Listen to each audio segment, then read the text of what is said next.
It's Monday, and I'm going back to my Italian roots today with one of the most famous Italian sauces, Bolognese. I'm starting with a little pancetta. It comes in mild and spicy.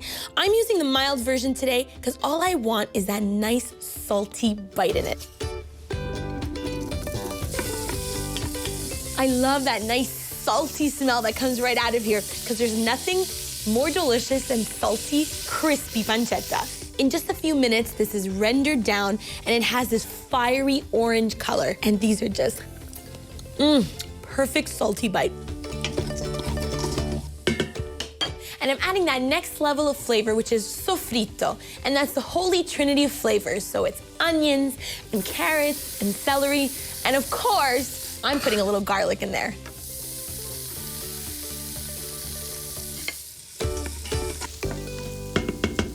I'm adding ground chuck because it's rich and buttery, and it's just so good in this sauce.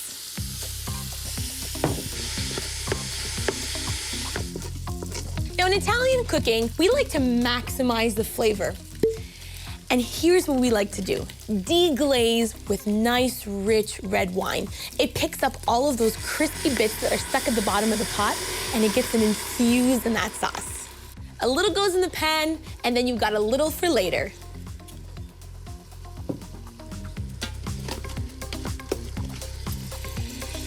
I love that wine smell. My favorite type of tomato for this is San Marzano. San Marzanos are really sweet and they come right from Italy and they make the perfect Bolognese sauce. And I love that nice richness that tomato paste gives. So I'm going in with some nice lemony thyme and give them a pinch in between your fingers. It wakes up all the oils in those herbs. A little paprika. And now this is surprising, but the classic Bolognese has a little pinch of cinnamon, just a touch. And a bay leaf to make this taste like it's been cooking all day. Oh, this smells so good. Pressure's on. This is only gonna take 8 minutes to cook. Just enough time to cook up a little pasta to go with this.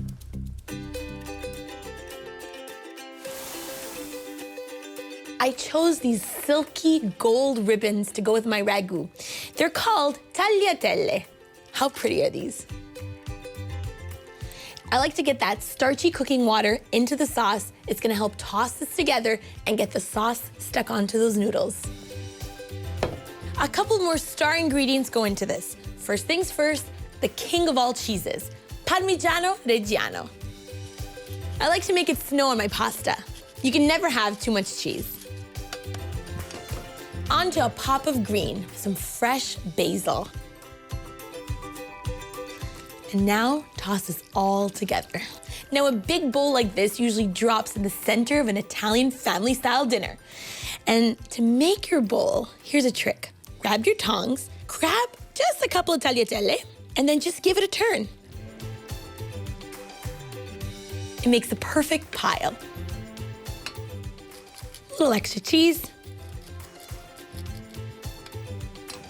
Some fresh basil. This is ready to eat. All right, let's try this. See how that sauce sticks to the pasta? Okay, no more talking. I'm going in.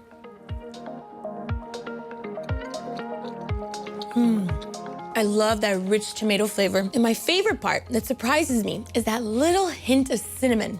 What's great about the Bolognese sauce is it freezes up so well, so make some extra.